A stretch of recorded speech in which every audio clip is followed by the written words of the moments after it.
എല്ലാ പ്രശ്നത്തിന്റെയും പരിഹാരമാണ് അള്ളാഹുവിന്റെ പേര് വിളിച്ചിട്ട് ദുആ ചെയ്യുക എന്നുള്ളത്.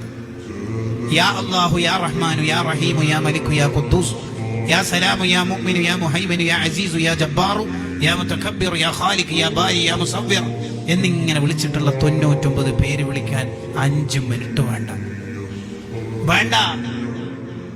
ആ പേരുകളുടെ അർത്ഥമെങ്ങാനും ഒരാൾ പഠിച്ചാൽ അയാൾ നന്നാവാൻ വേറൊന്നും വേണ്ട. ഈ പേരിനെ കുറിച്ച് മാത്രം വിശദീകരിക്കുന്ന 100 കണക്കിന് ഗ്രന്ഥങ്ങൾ ഇമാമികൾ എഴുതി വെച്ചിട്ടുണ്ട്. 100 കണക്കിന് ഗ്രന്ഥങ്ങൾ.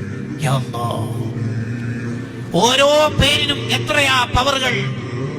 യാ ലത്തീഫ്, എല്ലാ കണ്ണേറിൽ നിന്നും എല്ലാ അപകടങ്ങളിൽ നിന്നും രക്ഷപ്പെടാനുള്ള എത്ര വിശിഷ്ടമായ നാമങ്ങളാ അസ്മാഉൽ ഹുസ്നയിൽ അല്ലാഹു സംവിധാനിച്ചു വെച്ചേക്കുന്നത്. ഉമ്മമാരെ, ഉപ്പമാരെ, നമ്മളെയൊക്കെ കുഞ്ഞിളം കാലത്ത് നമ്മുടെ ഉപ്പമാർ നൂറുൽ ഈമാൻ എന്ന പേരിലാണ് ഈ അസ്മാഉൽ ഹുസ്നയെ പരിചയപ്പെടുത്തി തന്നത്. എല്ലാ ദിവസവും രാവിലെ ഈ 99 പേരും ഒരു 3-4 മിനിറ്റ് മതി. കുറച്ച് ദിവസം ചെല്ലുമ്പോൾ നമുക്ക് തന്നെ ഫ്ലുവന്റ് ആയിട്ട് സ്മൂത്ത് ആയിട്ട് അങ്ങോട്ട് വരും. അതിൽ ഓരോ പേരിനും എന്തൊരു ബർക്കത്താന്നറിയും.